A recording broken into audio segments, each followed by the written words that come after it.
beloved Boss Mike Cervera.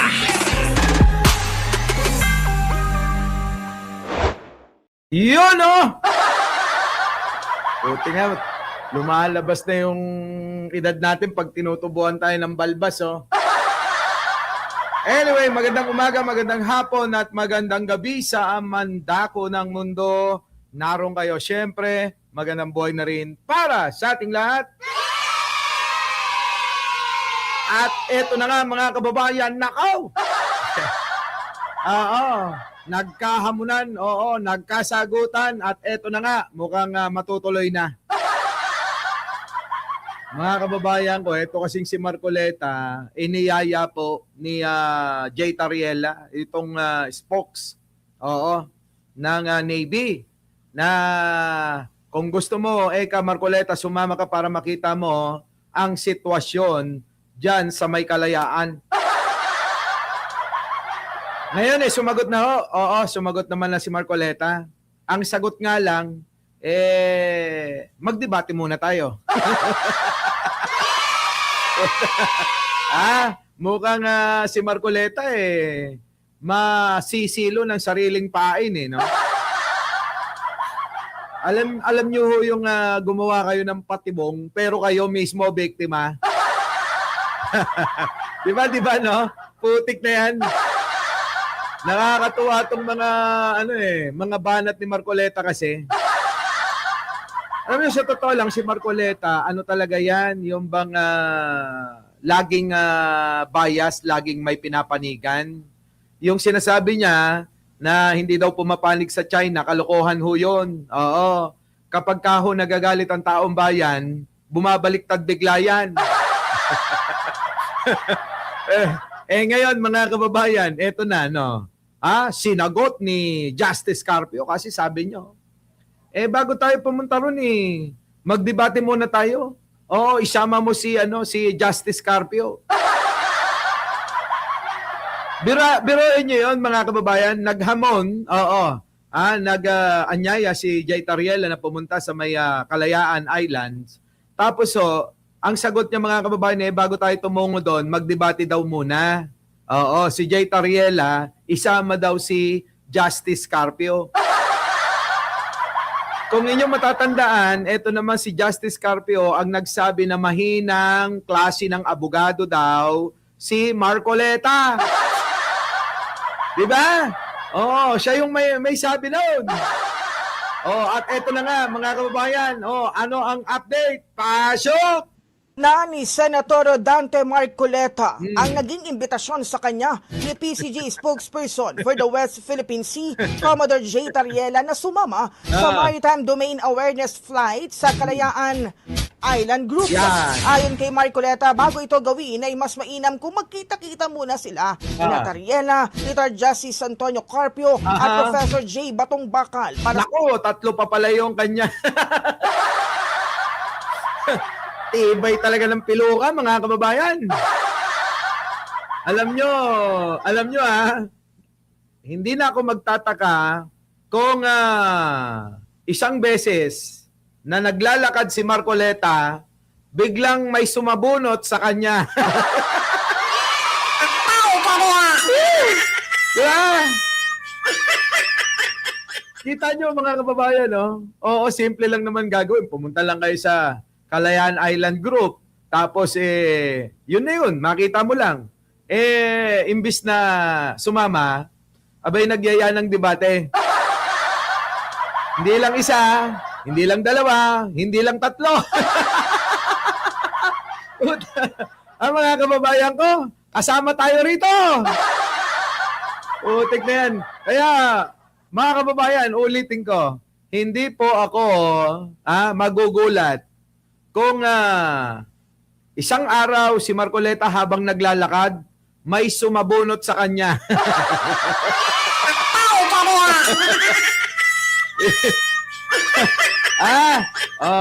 ang tanong kung sasagot ba yung mga hinahamon ni Marcoleta, no? sa isang friendly debate. At na mainam na magawa ito ngayon bago sila pumunta doon upang maayos ang kapakanan ng mga Pilipino. Malalang maliban kay Marcoleta, inimbitahan Nax, dahil sa kanyang debate mga kababayan maayos daw ang kapakanan ng mga Pilipino. Ang tibay talaga ng mukat piluka na ito. Hindi, totoo Ano naman ang benepisyo ng taong bayan sa panawagan niyang debate? Para daw sa Pilipino yun. Ano yun? Putik na yan, Marcoleta, kapag ka hindi ka umubra dito, ayun, sinasagot na yata ni Justice Carpio yung debate. Baka marami kang dahilan, Huwag mong idadahilan na nagpapaayos ka ng piluka mo, Baka mamaya mga kababayan, idadahilan, ay, hindi ho, nandito ako sa aking technician ng piluka. May schedule ako, may appointment ako, ay aayusin yung piluka ko, gano'n. Di ba? Baka mamaya gano'n ang gawin Eto na. ni Tariela, ang anak nitong si Congressman Paulo na sumama sa nasabing MDM flight. Oo nga, sumama na rin ho yung anak na nakasuot din ho ng piloka. Di ba? Kayong mag-ama. Oo. Kung yayayain nyo sila ng paligsahan ng piloka, baka manalo na kayo. Oo.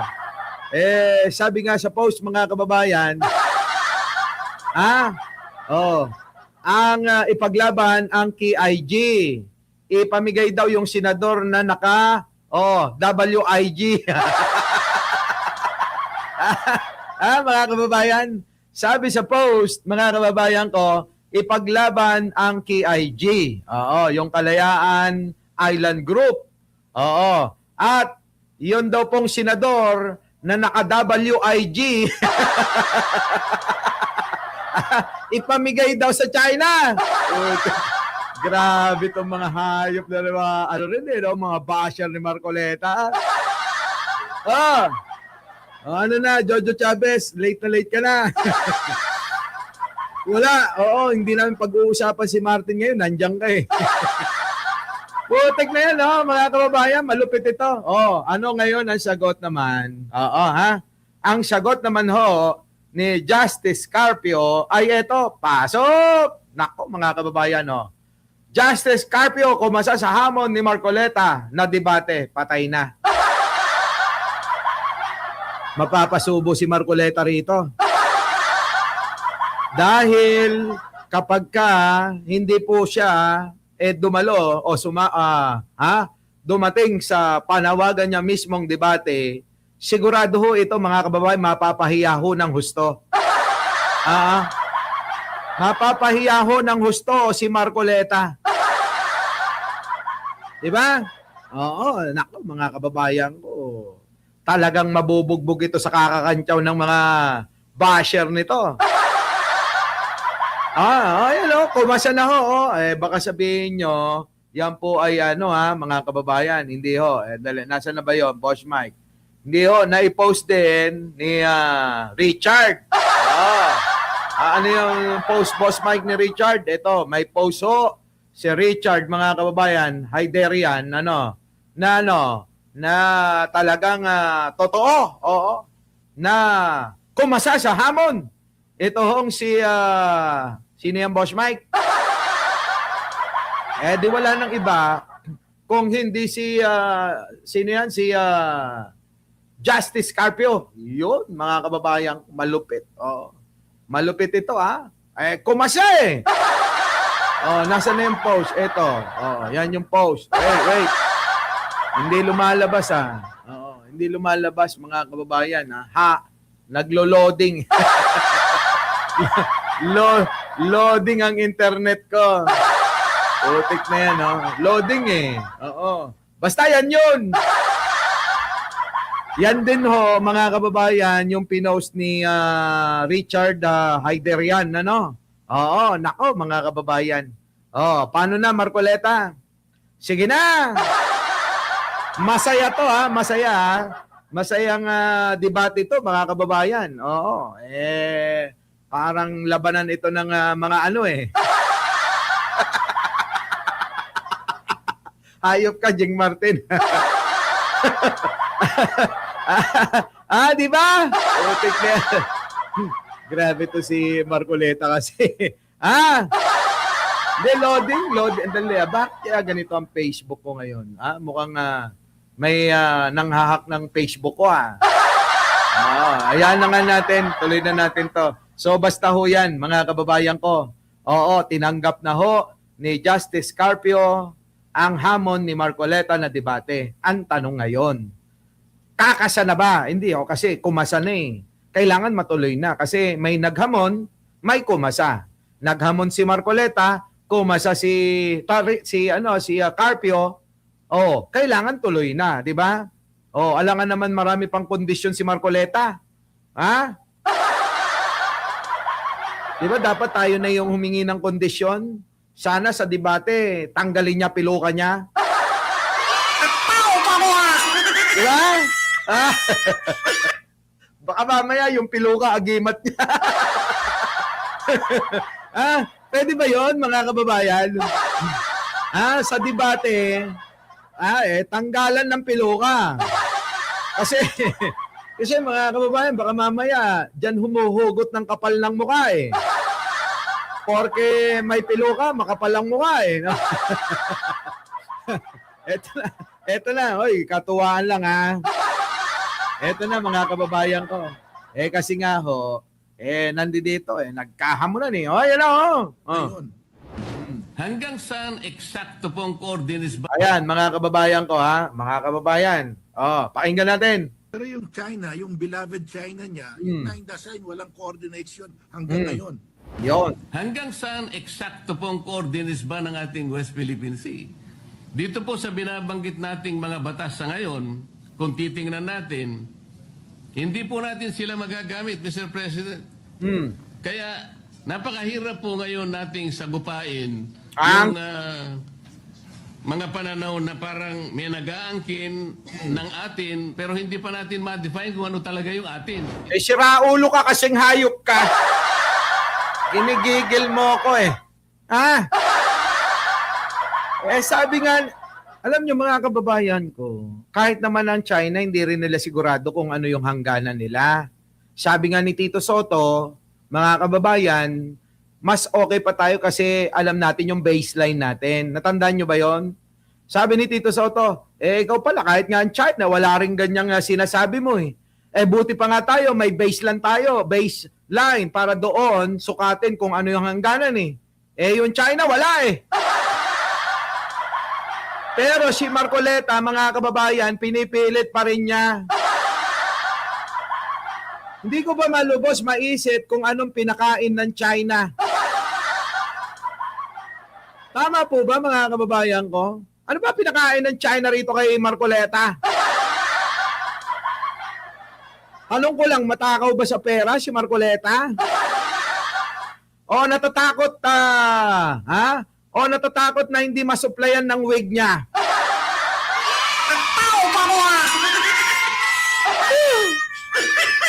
Hindi kaya ganon? Dalawa lang naman siguro yan. Nagtatanong lang ako dalawa lang yan. Pera o piluka?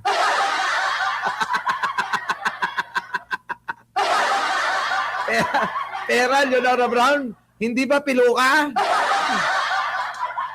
Baka mamaya kasi sponsor ng ng piluka niya ang China.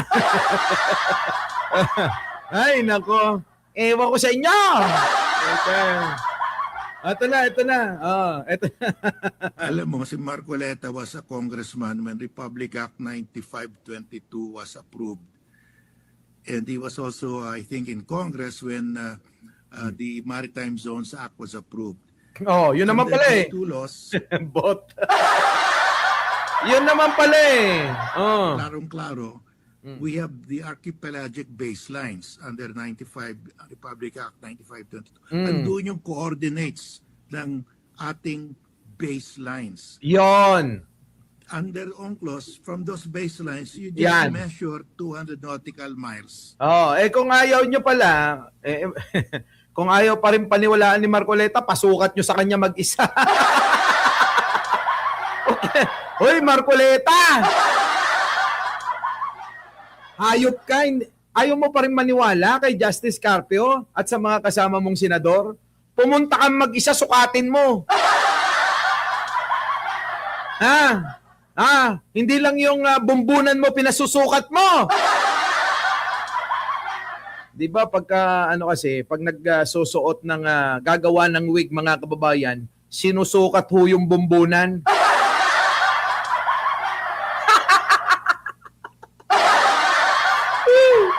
Buti pa yung bumbunan mo nasusukat Ikaw na nga kaya magsukat Magsukat kang mag-isa. Isama mo si Cayetano. Mga kababayan, itong mga ito Ibang klase talaga itong mga hayop na mga pro-China ng mga chinator. Ito naman si Llamas, nagpauso ng chinator. Ayun, pinanggigilan ni Cayetano. Mga kababayan, grabe. Pinas! Kamusta ka? Anong nangyayari? Saan ka papunta? Buti pa ang pilukan ni Marcoleta. Matindi, mga kababayan, matindi. Tuloy.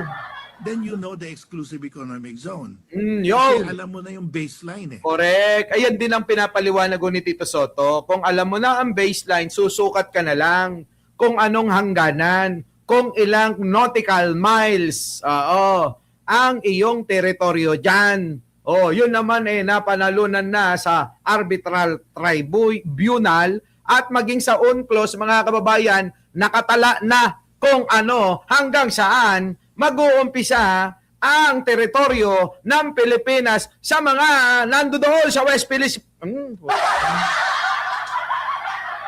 Nandoon sa ilalim ng pilukan ni Marcoleta. Di ba? Mga kababayan, Marites Musni, di ba? Di ba, Leonora Brown, Gloria Smoot, Pinky May, Miss Au. Sa inyo pong lahat. Eto na, pasok. Ang importante dyan, alam mo yung baseline. So you can do that by satellite Sino ba naman ang di mabobol kung topic mo puro nakapiluka?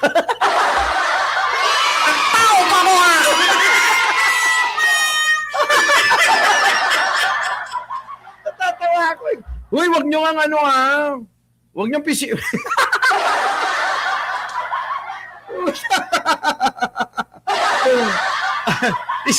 Isa lang naman ang kinakakaba-kaba ko pagka nagdebate tong dalawa na to.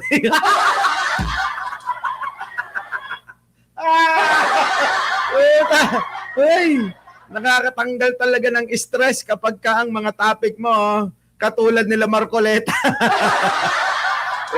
Iba. Oo. Hindi pa nga ako nag-uumpisa. Tawa na ako ng tawa kanina. Huwag nyo nga pinupunan.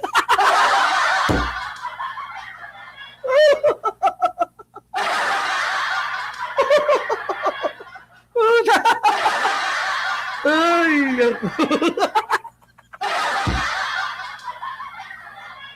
gago ka, Jojo Chavez, oy!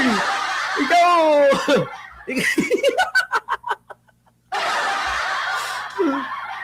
Ikaw binubuko mo Ito na, walang yan na yan. Justice Carpio, binabash ka ni Jojo Chavez.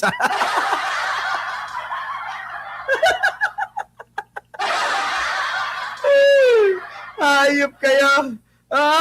Napatawa. Relax na, boss Mike. Relax na, may meeting ka pa mamaya. Eto na. Di naman yun, Nora Brown, ikaw talaga. Alam mo naman ako mag-isip. Kaya hindi sasama si Kaya hindi sasama sa West Philippines si Marcoleta, pumasyal. Kasama si Tariel, baka ma-water cannon. Hayop kayo! Mga basher kayo! Mga basher kayo! Kayo talaga. Eto na mga kababayan ko. Technology, GPS, makuha mo kaagad kung saan yung 200 nautical miles. Oy, Marcoleta, huwag kang gumamit ng GPS. Huwag kang gumamit ng ibang panukat. Ruler lang gamitin mo, Ruler ang gagamitin ni Marcoleta para masukat niya yung pong ating teritoryo hanggang saan. Dapat siya nakikipaglaban. At pag nasukat niya na, yung tawid, China na. Tatawid na lang siya para doon magkukuda.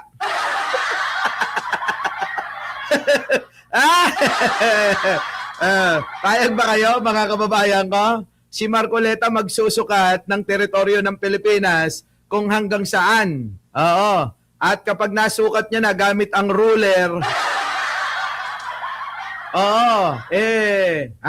tatalon na lang ho yun, mga kababayan. Lalagay niya ng marka, malalagay niya ng linya. At doon sa kabila, nandun na siya. Di ba?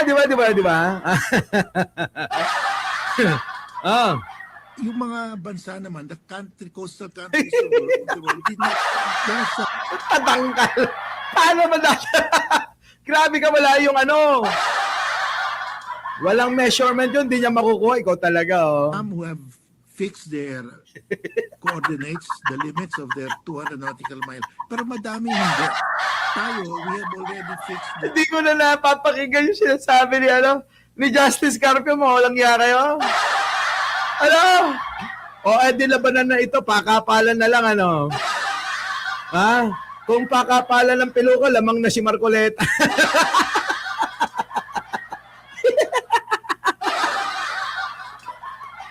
Puta. Hoy! Tik kayo. Eto na! Ito naman si Kuya Bay. Protractor naman, kalahati lang na ruler yun, coordinates of our baselines.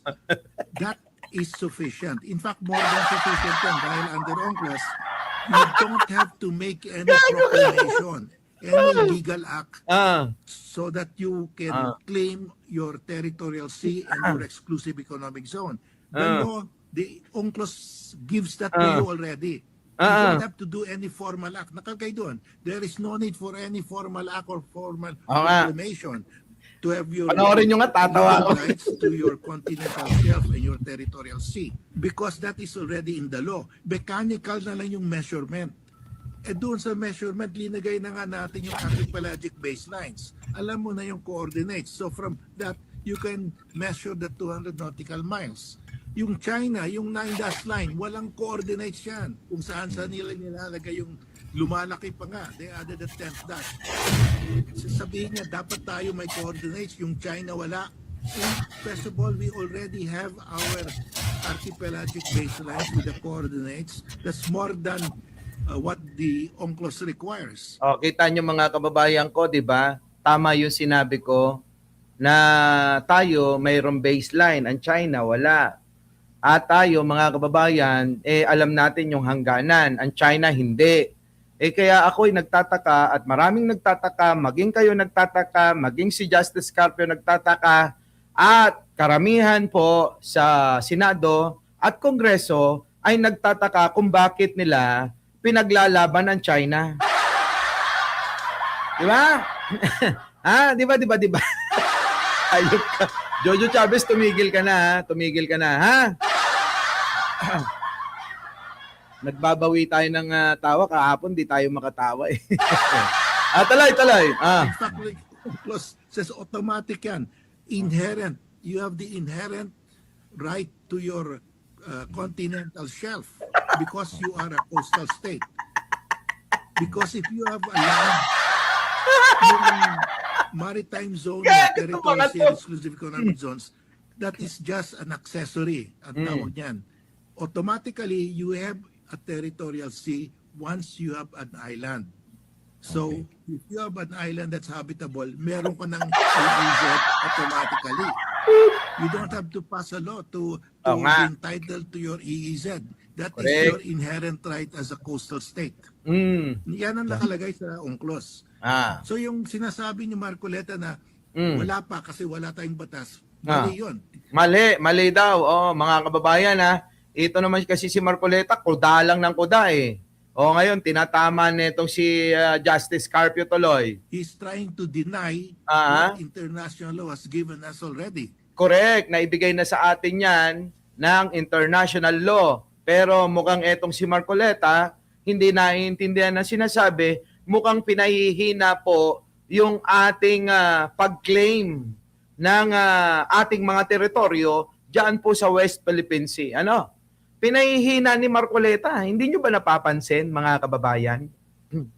Kung anong tindi ng dikit ng piluka niya, yun naman po ang ginagawa niya, pahinain yung ating karapatan sa ating mga teritoryo na pinag-aagawan sa West Philippine Sea, mga kababayan. Maliwanag ho eh. Halatang halata ho yung mga pandali ni Marcoleta eh. Di ba? Tama, mga kababayan, tama. Oh. Di ba? Yan ang sinasabi ko. New haircut yan, no? Eto na. Hairline yun, hindi baseline. Hairline.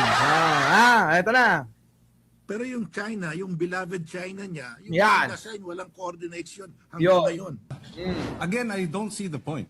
Ah. Are we trying to say here that the arbitral ruling was erroneous? Yan. And Oh. therefore, we should stop claiming what was awarded us? Oo nga, ganun nga yung gusto ni Marcoleta. Sabi nga niya, isuko na lang daw po eh. Oo, Senator Kiko. Sabi ni Marcoleta, suko na natin yan. Para wala nang gulo. Sabing ganon. Walang pagkakaiba sa sinabi ni Digong na, ay, tubig man lang ng boundary man lang ng tubig yan. Pamigay nyo na yan. Di ba? Yan yung sinasabi eh. So, walang pagkakaiba ngayon, mga kababayan, yung litanya ni Marcoleta sa litanya ni Digonyo. Parehas sila, mga kababayan. Parehas ang kanilang mga katwiran. Puta. Diba? Ano, Leonora Brown, ha? Parang makapili ang dating. Oo. Oh, yung mga atake nila, mga kababayan, hindi po para sa Pilipino.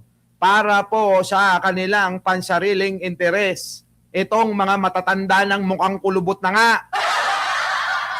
Kulubot na nga mukha, mga kababayan. Oo, kulubot pa rin ang itlog. Hey, halatang halata na, mga kababayan. Ewan ko ba? I don't see the logic, Mr. President.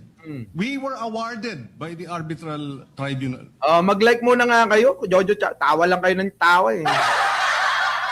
Oy, Jojo Chavez, Pachuchay, pag-likein nyo nga yan, Marian Tomas. Lalong-lalo na yan si Sab at saka si nanay ko. Hindi mga nagla-like yan sila Annalisa Uso. Sila Tita Ning. Oo, mag-like kayo. It is ours. Oo. Now, is the gentleman saying the tribunal was mistaken? Oo, yun ang sinasabi niya. Maliwanag naman eh. Diba? Lahat ng bansa na may Senado, ang lahat ng issue ay tinatayuan. Oo nga. Oo, tinatayuan nila ang bansa nila. Kagaya, kagaya dito sa US, only in the Philippines ang may tumatayo para sa ibang bansa na labanan sa sariling bansa. Yun na nga, mga kababayan eh. Hanggat may ganyang mga pag-uugali itong mga nabuhay pat hindi mga nabaog na lahi ng mga makapili, mukhang walang nagdasal nung araw na maubos at mabaog ang lahat ng mga may lahing makapili. Kaya nabuhay pa sila eh. Oo, nakapanganak pa tulad ni Marcoleta.